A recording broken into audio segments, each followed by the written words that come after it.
Hello students, जैसे कि आप सबने अभी न्यूज़ देखी कि आप सभी को प्रमोट कर दिया गया है और आप सबके 12th के सीबीएसई के जो एग्ज़ाम हैं वो रद्द कर दिए गए हैं। हाँ, उसमें एक विकल्प ज़रूर दिया गया है कि अगर जो बच्चे ऐसे हैं जो अपने परसेंटेज या अपने आप को जज करना चाहते हैं या पूरे साल में जो भी उन्होंने एफर्ट किया है वो देखना चाहते हैं, तो उनके लिए एक विकल्प रखा गया है कि जैसे ही सारी चीज़ें, सारी स्थिति सामान्य होगी तो उनको एक एग्ज़ाम देने का मौका दिया जाएगा।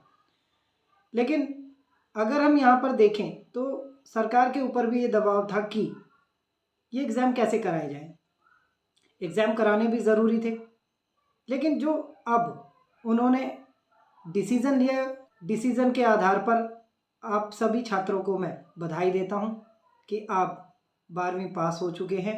अब बस देखना ये है कि जो रिज़ल्ट आता है वो रिज़ल्ट किस आधार पे बनाया जाएगा और वो किस तरीके से आपको पास करते हैं या आपकी परसेंटेज होती है।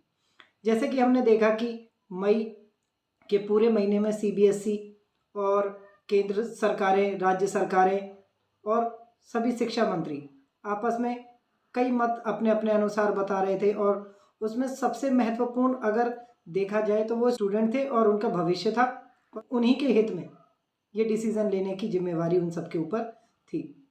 अगर मैं पर्सनली अपना एक मत दूं तो हमारे अनुसार ये बहुत ही अच्छा एक डिसीज़न है जो कि सबके हित में है, स्टूडेंट के, उनके घर वालों के, टीचर्स के, क्योंकि ये जो स्थिति है ये स्थिति सही में अब एग्ज़ाम कराने लायक नहीं। और जैसे कि कहा गया कि कोरोना का तीसरा वेव जो आएगा वो बच्चों के लिए घातक है, तो हमें सबसे पहले उनकी जान की सुरक्षा करनी चाहिए। यह शिक्षा या उनकी योग्यता उन्हें हम बाद में भी तैयार कर सकते हैं, लेकिन सबसे पहला या हम कहें कि सबसे पहली प्राथमिकता हमारी है तो वो बच्चों की सुरक्षा या उनके जीवन की सुरक्षा है। तो इसलिए जो ये डिसीज़न लिया गया है ये बहुत ही सराहनीय और बहुत ही अच्छा या सबके हित में है। मैं स्टूडेंट से एक चीज़ कहना चाहूँगा कि स्टूडेंट, जो भी आपके साथ डिसीज़न हुआ या जैसा भी अभी होने वाला है तो आप बिल्कुल भी पैनिक मत होइए और अपने आप को पढ़ाई से जोड़ कर रखिए, जिसमें आपकी क्या है योग्यता आने वाले समय में आपको और ज़्यादा बेहतर रिजल्ट लाएगी। जैसे कि सबको पता है, आज सुबह ही ये सूचना आई थी कि हमारे जो केंद्रीय शिक्षा मंत्री है रमेश पोखरियाल निशंक जी, वो कोरोना से मतलब एडमिट हो गए एम्स में और शाम को ये डिसीज़न आ गया। तो ऐसे अभी और भी कई और परिणाम या कोई ऐसे डिसीज़न आएंगे। जैसे कि हम बात करेंगे सुप्रीम कोर्ट में ये जो 300 स्टूडेंट का एक समूह था उन्होंने अपनी याचिका दायर करी थी, तो उसका 3 तारीख को भी डिसीज़न आएगा। तो निर्णय चाहे जो भी हो वो आपके हित में ही होगा, हम सबके हित में होगा। और अभी स्टूडेंट बहुत ज़्यादा कंफ्यूज हैं, वो ये देखना चाह रहे, वो ये समझ नहीं पा रहे हैं कई स्टूडेंट कि हम पास हो गए, हमारे एग्ज़ाम होंगे। तो मैं उन्हें कहना चाहूँगा निश्चिंत रहिए, जैसी भी स्थिति होगी या जो भी होगा वो आप तक सूचना स्कूल द्वारा पहुँचा दी जाएगी।